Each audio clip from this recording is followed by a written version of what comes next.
Hello and welcome to the first video on the channel. This video I'm going to be going over our last 4-month journey on Amazon FBA in the UK. We're going to be going over the day we started, all the problems and issues we had moving to this point. We're going to be going over the amount of sales we've had, the type of units we're selling, our average ROI, all the good stuff on how much money we've made in the past 4 months. And this is all done with no training courses, no mentors. We haven't paid anything for training videos or anyone to help us. This has all been done off of free YouTube videos.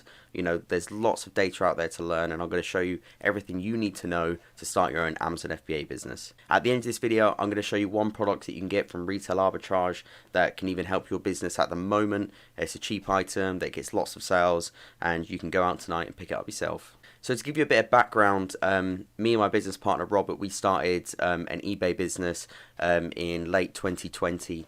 And it'd been going really well, but the trouble is with eBay, we were doing eBay drop shipping, and it's not the most reliable source of income when it comes to e-commerce side hustles or full-time jobs.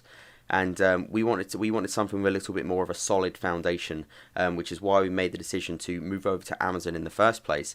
Now, we started Amazon on the 9th of August 2022, which was only about 4 months ago. Date of recording this is the 6th of November 2022, so it wasn't that long ago at all. Started very slowly, learning everything ourselves, learning product research ourselves, and I'll explain more in a minute why that's important. Learning the product research ourselves and doing everything ourselves. And when we started to think about doing Amazon FBA, we watched a few YouTube videos to try and learn, and we made the decision that it would be more beneficial for us to do everything in-house. So we're not going to pay anyone to do our labeling, we're not going to pay anyone to do our prep, we're not going to pay anyone to create our shipments, and we're not going to pay anyone to do our product research. Okay, now saving on these 4 things is a massive benefit at the start of your business, because if you're paying someone 50p 25p to label a unit, and you're sending in a box of 500 units, then you're saving yourself 250 quid, 125 quid, and that could be your profit margin on the products you're making. So when you're at the start, if you're not VAT registered and you want to save a load of money when doing FBA, I'd highly recommend doing it yourself. One of the other things we need to think about was the type of things we were going to need. Now, looking at a load of YouTube videos, people are always sponsoring certain products, sending affiliate codes out for tools and programs and stuff like that. And what you have to kind of do is take a step back. You have to look at the entire market and not just what people are pointing at you at. Everyone seems to comment on BuyBot Pro, and they do that because BuyBot Pro has a 30 to 40% affiliate link. So, layman's terms, if BuyBot Pro is £100 a month, they'll get 30 to 40% of that £100 based on their referral to you, which is why everyone advertises BuyBot Pro. I personally think BuyBot Pro isn't the best tool out there, and I'll explain my points in a bit, but let me just carry on with this bit. So the other things we needed was kind of like printers and stuff like that. Again, people were, using affiliate codes for, some printers on Amazon and certain brands, and you really don't need to get anything expensive. I got a Canon printer from Asda. It was £40. The FBA labels you can get from Amazon. Yeah, and they arrive next day. It's like £12 for a box of 1,000 FBA labels, and you just print it out using that. It's really simple. You can print the shipping labels out as well on that printer. You don't need anything fancy. You can just stick it on the box, and it's really easy. And again, for boxes, people try and affiliate where to buy boxes from. The best places to buy them from: Facebook Marketplace. You can buy second-hand boxes from removal companies. You can get them for like £1 a box. They're good boxes. Although they're second-hand, it doesn't really matter to you too much, because all you're doing is sending products in. And these type of saving costs at the start are going to be so lucrative for your business. They're going to save you so much money. It's going to be definitely worth it. So it's definitely something to think about when starting your FBA business, or if you're thinking about to start your FBA business, think about initially how to save money from the get-go. So obviously we had to buy the actual stuff to prep: tape, labels, printers, and then after the physical goods, we had to look at programs. So one of the most important things to look at when thinking about a program is really understanding the entire market of what everything is offered to you.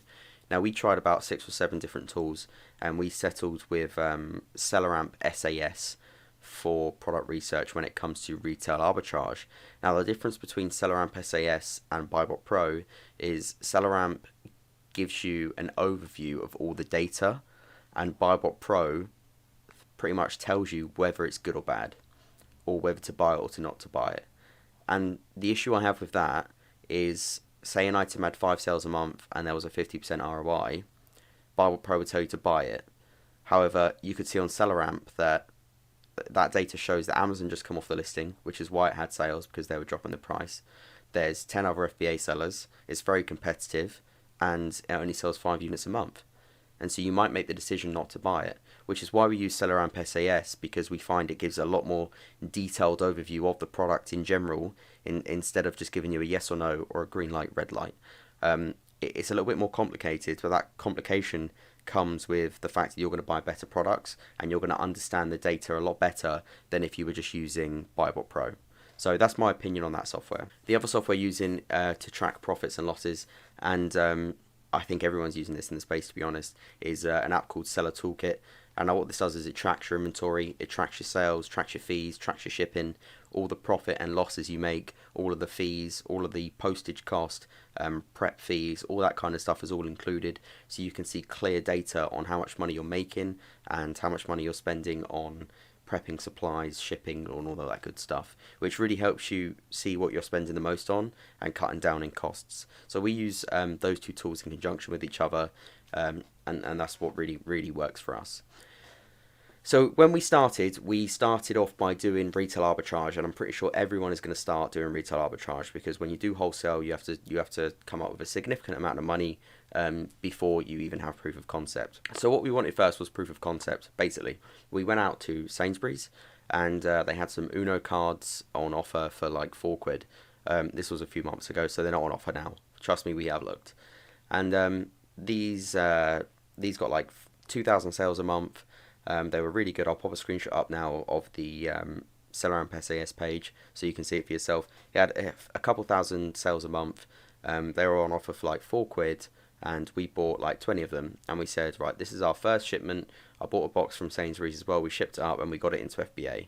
And we went onto Amazon, I'll get that onto a minute, and sent it in. And that was our proof of concept. That's all we needed. We spent £20 on, 5... or we spent like £40 on 10 or something, or 20 Uno cards, and all we wanted was a little bit of proof of concept. Say, if this sells and if it makes money, then that's our proof of concept. We've done everything correct, and we can take the bull by the horns and just go for it. And that's exactly what happens. The products got in, they sold within 2 days. We went to go buy some more, and they weren't on offer anymore, which is we now understand is a common theme when it comes to retail arbitrage. And it just worked really well for us. And what I found to be easy after working with eBay for so many years is how simple Amazon is when it comes to actually doing everything. So, for an example, you go to Sainsbury's and you find some Lego on discount and you pick it up, and that's the first step. And then you need to create a shipping plan, label the products, get the products in a box, and send it off to Amazon. Amazon literally shows you a step-by-step guide in their new shipping plan. It says step 1 tells you what to do, find the product and print off the labels, label the product. Step 2, pack the units. It tells you which boxes to pack what units, and then you just do exactly what it says. Step 3, fill out the tracking and arrange a courier to come pick it up, and it's all paid for inside of Amazon. It literally couldn't be more simple. It is undeniably simple. And there's plenty of YouTube videos out there, going through these shipping plans, showing you what to do, helping you, and this is all free information. So I'd highly recommend having a look at those. People have messaged me since I've started saying, what courses should I buy?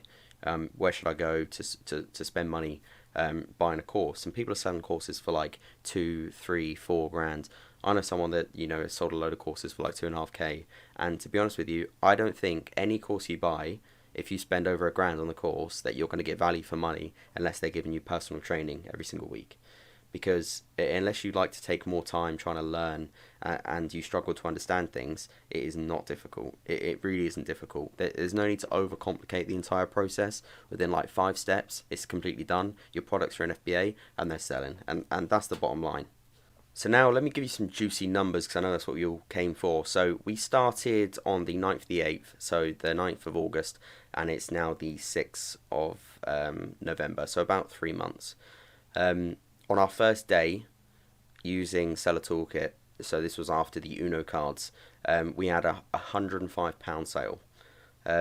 Or we sold 12 units for £105, and that's when we kind of knew we need to take this seriously and just skyrocket what we're buying, invest a load of money.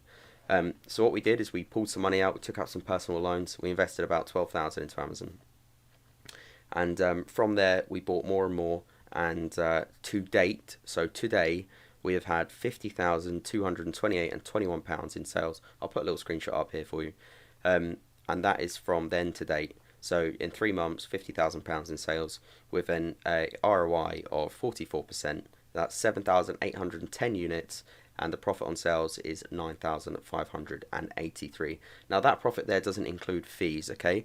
So the number that includes fees, our profit on those £50,000 in sales, is £8,307.89. Now all of these units have been prepped and sent off by me and my business partner. And when I can say that we aren't sat here for 12 hours a day labeling units, I cannot stress that enough. People think it's a lot of work to sit here and label these units, but I maybe do it for like 2 hours a day, like 5 days a week, because they don't do courier pickups at the weekends, so you still get the weekends off. It really isn't difficult. And to say, 7,810 units, if we're charging, if a prep service, and I know prep services that are charging 50p a unit, we would have spent £3,500 just on prep, which means instead of having an £8,300 profit, we would have had a £500 or a £4,500 profit, or roughly about £5,000 profit instead of 8,000. So we've saved ourselves a massive amount of money by doing minimal amounts of work. Now, when it comes to the product research, I highly recommend you to do it yourself. Not forever, because as my business partner Robert likes to say, you got to work on the business, not in the business. But at the start, it's crucial to learn it yourself. If you don't understand how to do good product research, then you will not be able to teach someone to do that. You cannot rely on someone else's product research to get you through the business. You can't hire a VA that says they know how to do product research, because they would have already had a job. Trust me. So it is more important for you to understand it yourself, and like I said, it isn't difficult. All of these tools, Seller Toolkit, Seller Amp SAS, even BuyBot Pro, all have free training videos that will show you how to do good product research, and all the information's free. It's not very long. It won't take you very long to learn, and it's fairly simple. So like I said, we started off with retail arbitrage, but we ended up moving into wholesale. So those numbers that I gave you, I would say about 65% of it is wholesale and the rest is retail. Now the reason we still do retail is because if we have a bit of money left over and we can use an American Express in the shops, then there's often days where I'm here and I pack up all my units, and I've packed 700 units, whatever. It's 3 o'clock, I'm bored, and I might as well go down the shops, do some more work, look for some deals, look for some clearance items, and just buy them with the credit cards and then get them into Amazon the same day. Because if I'm not going to do anything else, then you get some really good ROI in the shops, and it just adds a little bit of cream on top of the profits. Because sometimes you can come out the shops with £400 worth of products, 50% ROI, you've made 200 quid, and 200 quid for a few hours work. I mean, no one's going to complain about that realistically, and the products pretty much always sell. We've never really had products that if we don't reduce the price, they don't sell. So products always sell. It doesn't really matter if you've done the product research properly, your products will sell, and there's no really doubt about that at all. That's pretty much it. That's our Amazon journey. In a nutshell. But as promised, I said I would show you a product that we're selling at the moment. So let me just grab it for you here. So this product here is a Tresemme hairspray. You can pick it up in Tesco's for £2.25. I'll add a little screenshot here of the Seller Amp SAS, so you can see all the data and statistics here. This product sells pretty well. There's a really good ROI on it. It's on the dangerous goods program though. So if you don't understand what the dangerous goods program is, it's basically, it doesn't mean anything apart from the fact that Amazon think this is hazardous. So you can't pack this stuff with the regular items. So say you bought a bunch of Lego and you bought 100 of these, they wouldn't be able to go in the same box. That's all it means. You have to sign up to the Dangerous Goods program on Amazon. Some people are scared of it, they don't do it, but it literally doesn't make a difference, and it's going to increase your sales, because if you can sell stuff like this, it's going to be more beneficial to your business. What I keep saying to my business partner and other people is you've got to differentiate yourself from the other sellers. You know, if there's 10 sellers selling one of these that isn't dangerous goods, and there's only 2 sellers selling these that are dangerous goods, you're better off being part of the other group because there's less competition. So you've always got to do and make those extra steps to separate yourself from everything else. You know, the harder it is to sell something, then the likelihood is the more money you're going to make. So that's my little advice. You can get these in Tesco's, £2.25. Look at the data, or if you're interested, just go into Tesco's and scan them with SellerAmp SES or BuyBot Pro if you use it, and just have a look at the data, and you'll understand what a good product looks like. Anyway, so I hope you enjoyed this video. I'm going to be making more content on this channel. This was just kind of like a little starter video just to tell you about our business, tell you who we are, and I did hope you enjoy it. I'll drop some links to our Facebook pages in the description as well, so be sure to check it out. And yeah, look forward to some future videos by us, and we might come back with an update, a Q4 update, see how things go over Christmas and stuff like that. And that'll be good. So I'll see you in the next video.